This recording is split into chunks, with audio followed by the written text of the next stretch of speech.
Good morning, everybody. I'm Staff Sergeant Colin Chisholm, CHISHOLM of the Calgary Police Service Homicide Unit. The Calgary Police Service is seeking public assistance to determine the events that led to a homicide in 2008. On January the 9th, 2008, Allan Richard TEATHER was shot and killed in the parkade of a condo complex in the 100 block of Village Heights Southwest. The Calgary Police Service continues to investigate this incident and believes the homicide was targeted and financially motivated. Investigators have collected new evidence and information. Police are looking to speak to anyone who had contact with Mr. TEATHER in the days leading up to his death, and anyone who had information regarding TEATHER's murder.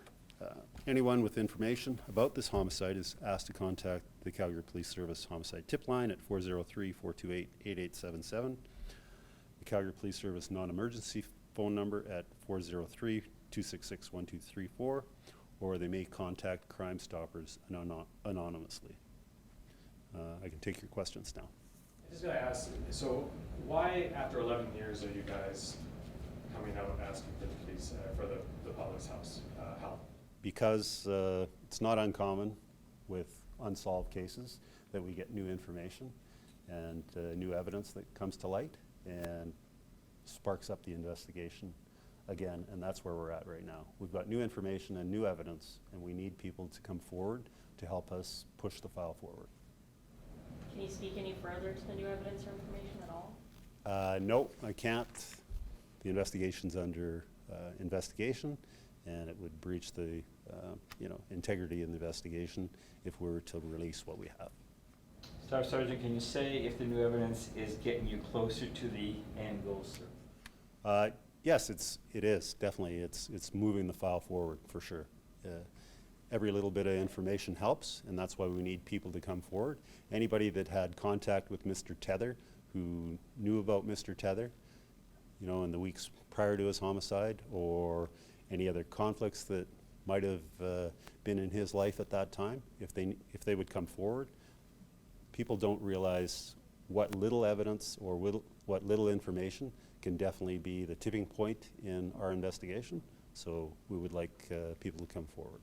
Staff Sergeant, I know it was 11 years ago, but is there any video surveillance that you've been able to work with, sir, between then and now?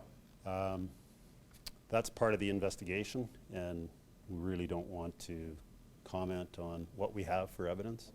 Yeah, to protect the integrity of the investigation. Somebody at home, if you can reiterate again, somebody at home, maybe that, like you said, they have that little piece, but maybe they're a little too afraid to.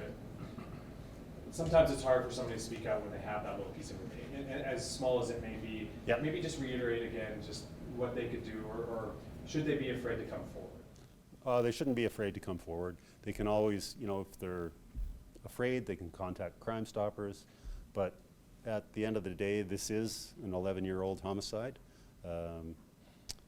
People's allegiances change, the circumstances change, maybe somebody's conscience, they're holding on to that little bit of information, and they realize, yeah, well, really, I should be coming forward to help bring this case to a conclusion, to a successful conclusion, to help the family with closure, that sort of thing. I mean, this case is over a decade old. What's it like to have success in a case like this? Is it common to find that even after so long? Yeah, we've had success with a number of cold cases lately.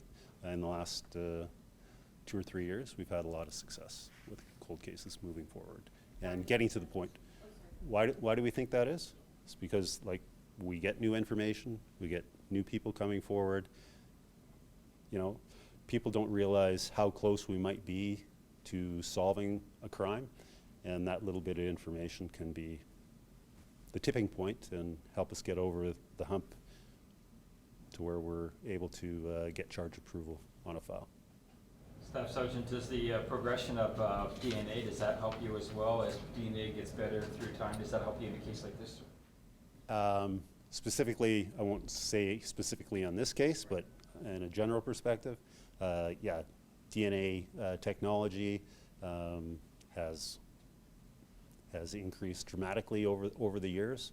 We need less and less amount of genetic material to get a match with somebody else. So yeah, those things, you know, as we progress with time, the technology and our means get better and better to be able to help us. And I get a sense from you, sir, that you're feeling positive that you will solve this. I'm confident that we're moving in the right direction, and we definitely have more now than we had 11 years ago. We're getting closer. It sounds, just listening, sorry, it's like, it's really timeline, so that's why these little pieces of information are so important. Absolutely, yeah. Anytime we get more information, like I said, it's an incremental process as far as gathering evidence on a file, and the more you have, those little bits, they add up and help us get to the point where we want to be to bring closure to the family. Any more questions? Thank you very much. Thanks, guys. Okay, thank you.